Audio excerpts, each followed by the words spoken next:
L'humain d'abord, encore et encore.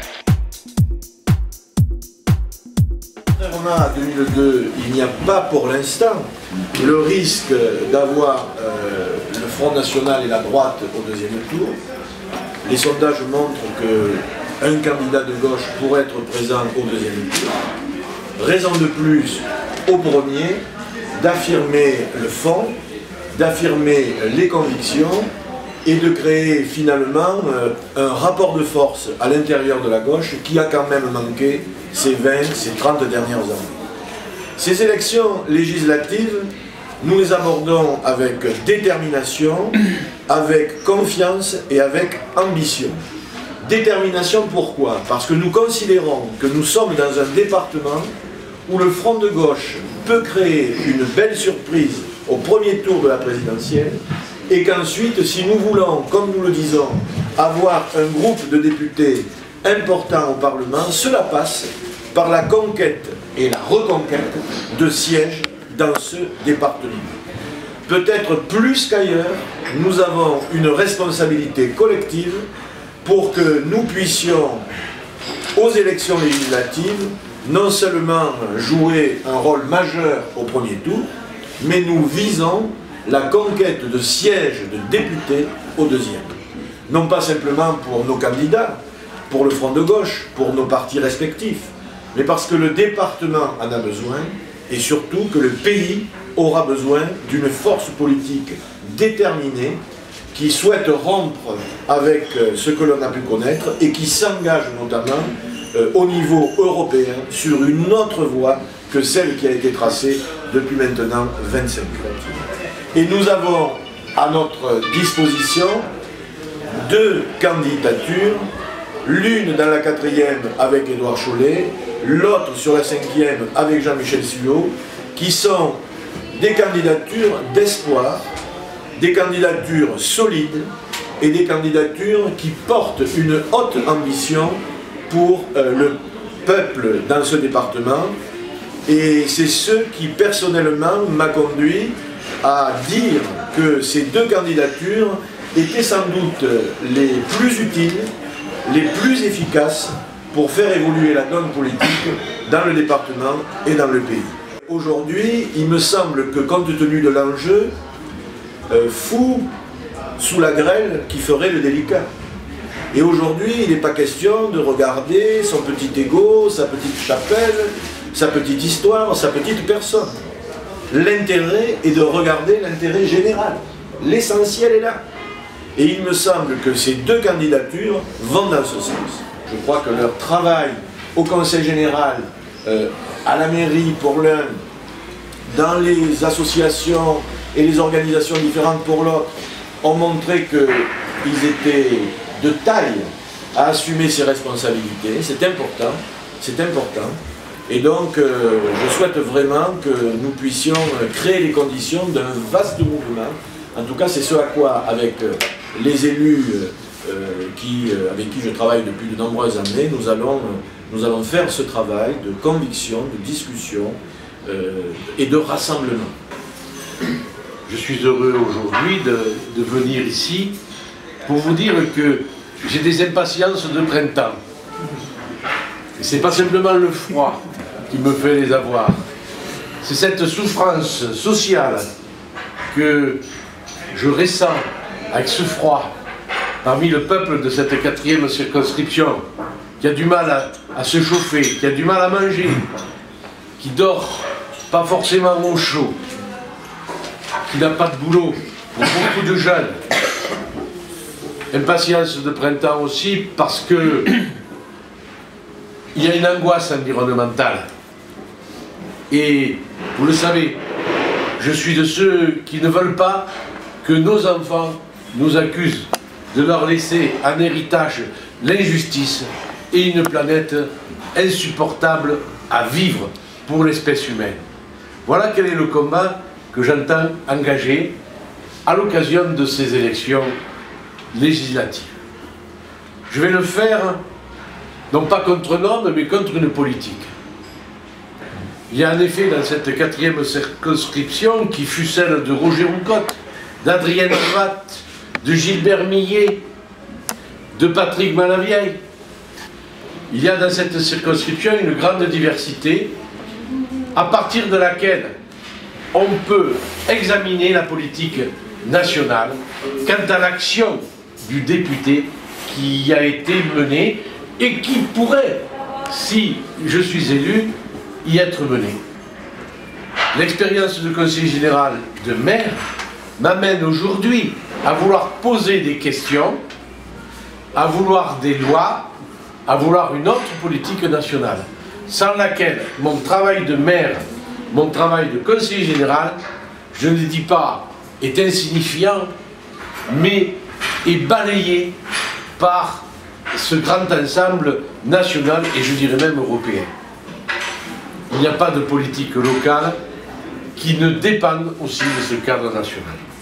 Or, nous avons assisté à un grand absentéisme du député sortant, mais surtout à un soutien sans faille, par procuration, à la politique qui nous fait souffrir aujourd'hui.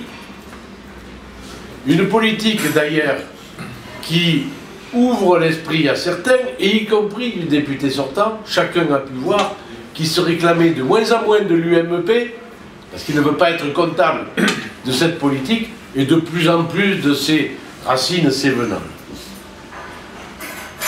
Mais moi je suis de plus en plus de mes racines sévenales, et de plus en plus front de gauche, parce que la politique que nous entendons porter est à même de résoudre une grande partie de nos difficultés sociales et environnementales. C'est une grande question que celle du partage de l'énergie. Et des gens, c'est vrai, je le disais tout à l'heure, qui ne se chauffent pas. Puis d'autres qui ouvrent les fenêtres. Ils n'ont jamais calfeutré les portes. Donc il y a un problème de justice par rapport à cet accès à l'énergie, mais il y a aussi ce problème tout court de la production de cette énergie. Comment veut faire le Front de gauche? Il le dit dans son programme. Je crois qu'il ne faut pas en sortir de ce programme, si ce n'est pour l'enrichir, mais dans sa qualité, il y a la cohérence entre la problématique énergétique et la démocratie. Nous, on ne dit pas, tel Louis XIV, il faut moins de centrales ou plus de centrales nucléaires. Il faut telle forme d'énergie ou telle autre. Pas le gaz de schiste, ou plutôt l'énergie éolienne, ou plutôt l'énergie océanique, la houle, etc. On veut un grand moment d'éducation populaire. C'est-à-dire, on veut que l'ensemble des Français, carte sur table, avec toute la documentation que les médias aujourd'hui sont capables d'amener à chacun, et le plus finement, le plus précisément, un grand débat public, qui est un grand moment d'éducation populaire. Et après, on met un référendum. Donc, on est loin de la politique de cette monarchie quinquennale où un homme décide de quelle forme on va avoir de l'énergie. Et cette démarche démocratique, elle est extrêmement puissante. Je veux dire, on ne peut pas la contrer. Mettons-nous en route là-dessus. Je crois que la bataille pour les gaz de schiste a montré que cette éducation populaire pouvait être faite. Beaucoup de gens qui ignoraient complètement la géologie, ce que c'était que ces gaz de schiste, ces marnes, etc., l'ont appris. Même moi qui n'étais pas très bon en géologie, j'ai compris. Et j'ai pris position. Ben, c'est à propos de toutes les autres formes d'énergie, de cette façon-là qu'il faut procéder. Un grand débat, un grand moment d'éducation populaire et le référendum. Ça prendra le temps qu'il faudra. Et on voit très bien là que les parlementaires que nous ambitionnons d'être auront un tout autre rôle. Parce que quel est le rôle qu'ils ont aujourd'hui? Bien sûr, il y a l'absentéisme. Bien sûr, il y a le soutien à la politique qui est faite. Je suis également pour que la politique de la ville devienne autre chose. Que la politique de la campagne devienne autre chose. Qu'il n'y ait plus cette contradiction avec des villes qui se surchargent et où il ne fait pas de plus en plus bon à vivre et des campagnes qui perdent leurs paysans des campagnes nourricières qui perdent leur capacité justement d'être en harmonie avec cette ville. Voilà, je crois qu'il y a Édouard l'a dit à sa manière, je le dirais d'une autre façon, mais je crois que dans ce pays et dans notre région, sur nos territoires, les gens mesurent la gravité de la situation. On est dans une période de crise où la seule perspective que nous propose le président de la République actuel, le pré-candidat dans son pré-programme, c'est encore de serrer davantage la vis et de donner un tour de clé supplémentaire à la politique de l'austérité, dont on mesure chaque jour les conséquences en matière de précarité, de chômage, de remise en cause du droit à accès à la retraite, de la protection sociale, de la santé, de l'éducation. J'y reviendrai. Il y a eu, au lendemain des primaires du Parti Socialiste, une déclaration d'Hollande disant qu'il faut donner du sens à la rigueur. Et le même François Hollande, là, au Bourget, il y a quelques semaines, a dit « Mon adversaire, c'est la finance ». Et bien je le dis, moi je me félicite de cette déclaration. Et cette déclaration, si elle veut se bouger, c'est quelque part, eh bien, la campagne du Front de gauche et l'estimation des sondages pour Jean-Luc Mélenchon qui le situe à 9%. Je crois important de souligner que pour nous, la campagne législative a commencé parce que c'est celle des présidentielles. Et le résultat de Mélenchon sera une aide dans cette campagne-là. Qu'est-ce qu'on vise? Le meilleur résultat possible, le plus haut possible. Et c'est en train de monter. C'est en train de modifier les schémas préétablis aujourd'hui. Il se passe quelque chose, d'une part. Deuxièmement, en fonction du score et des résultats que nous allons obtenir, eh bien, les législatives vont amplifier, on le sait chaque fois, ce mouvement. Ce mouvement, eh bien, aussi bien pour la circonscription où est candidat Édouard, qui est la 4e, et la 5e où je suis candidat, c'est quoi? C'est la possibilité de participer d'un mouvement plus national qui peut multiplier par 2, voire par 3, le nombre de députés Front de gauche. Concrètement, pour ce qui me concerne, je crois que c'est une question plus générale, cette circonscription est très grande, elle va de Trèves d'Alzon, Saint-Mamère, jusqu'à Bessèges, Génolac. C'est un tiers du département en superficie, alors qu'il y a 6 circonscriptions. Il y a une chose qui unit tout le monde aujourd'hui, c'est la question de la finance. Moi, je me veux le candidat pour mettre pas la finance. Je ne le ferai pas seul, je vais le faire dans une démarche plus globale que celle du Front de gauche, et j'ambitionne de le faire demain, de la porter au niveau de l'Assemblée pour que l'on légifère sur ces questions.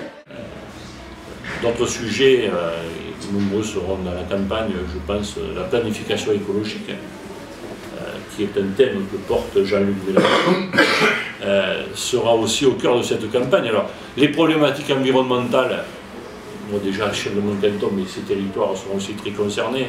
Je pense à la bataille sur les gaz de schiste qui n'est pas terminée, puisque Total vient de relancer encore le combat, là, sur des décisions qui ont supprimé un certain nombre de permis, même si d'autres encore en cours, d'une part. Mais au-delà de cette question de la bataille contre les OGM, mon collègue le maire de Sangras, que j'excuse parce qu'il est en rassemblement dans le Vaucluse ce matin sur le sujet, eh bien, a été porté devant les tribunaux pour avoir pris un arrêté anti-OGM et d'autres encore. Eh bien, je crois important que dans cette campagne, la question de l'environnement soit mariée avec le social. C'est-à-dire de faire comprendre que ce système de la finance, eh bien, ne peut pas en soi être, je dirais, compatible avec un souci environnemental de réponse aux besoins. Alors, je donne un chiffre, la Hollande a situé à 20 milliards les moyens financiers pour son programme. Eh bien, nous avons l'ambition de le situer à hauteur de 180 milliards. 180 milliards, c'est les 10% qui sont passés du travail de capital ces dernières années. Il est là l'enjeu. Autrement dit, il faut s'attaquer à la finance. La question du pôle public financier, du rôle de la Banque Centrale Européenne qui doit pouvoir financer les États au même taux qui donne du crédit aux banques, c'est-à-dire 1%, c'est un enjeu. Sinon, c'est la spirale infernale via la Grèce, qui passait avec toutes ces politiques d'austérité de 110 milliards, 110% d'endettement à 165 et on propose encore un nouveau plan, on veut baisser encore de 25% le salaire de la fonction publique dans ce pays. Et c'est ces modèles-là qu'on veut nous imposer, et alors là il y a une date, on va réfléchir qu'est-ce que ça veut dire, mais le 21 février, à l'Assemblée nationale, va avoir lieu un débat sur la sacralisation de la règle d'or, où Sarkozy veut, de ce point de vue-là, faire voter cette nouvelle décision qui est portée par l'Europe aujourd'hui, et qui mettrait le budget de la nation sous tutelle. Et je pense que ensemble, avec l'ensemble des candidats, on va porter cette question, je dirais, à l'endroit de tous les députés, pour savoir quel sera leur positionnement de ce point de vue. Et nous, eh bien, nous aurons l'occasion de dire quel sera le nôtre, c'est-à-dire le refus de ce traité. Si le 21 février il est voté cette règle d'or qui nous passe les menottes, nous ne pourrons jamais faire cette politique. Ils veulent nous ficeler pour que nous ne puissions plus bouger. Ils veulent mettre en cage le printemps, effectivement, c'est-à-dire la solution de nos problèmes. Il y a des assemblées citoyennes un peu partout, avec beaucoup de monde dans toutes les localités, dans tous les cantons qui composent ces circonscriptions, qui décident elles-mêmes. Ce sont des lieux où bouillonnent les idées et d'où sortent des idées d'initiative pour aller à la rencontre des citoyens. Il faut poser des actions. Alors juste, comment on fait, on organise tout ça, il faut qu'il y ait la connexion qui se fasse. Et en parlant de connexion, on utilise y compris les moyens numériques qui sont à notre disposition. Ça marche un peu plus vite que les signaux de fumée et ça circule, ça traverse les montagnes. Donc on a un site, je le donne, comme ça tout le monde peut s'y connecter et contacter en même temps, non seulement avoir un agenda de tout ce qui se passe un peu partout, mais en même temps devenir acteur et se l'approprier cette campagne. Donc c'est www.frontdegauche-Cévennes. On rentre là-dedans, on verra y compris tout ce qui s'est dit là aujourd'hui, il faut le porter à la connaissance des autres, et en même temps il y a l'agenda et un contact qui est contact@frontdegauche-cévennes.fr. Voilà, je crois que c'est bien aussi de donner les moyens, parce que beaucoup cherchent à nous joindre, on le voit qu'on a des contacts, quand on est dans la rue, on dit mais où c'est qu'on vous trouve? On nous trouve partout, et bien il y a déjà cette porte d'entrée qui est commune, qui nous permet de nous connecter.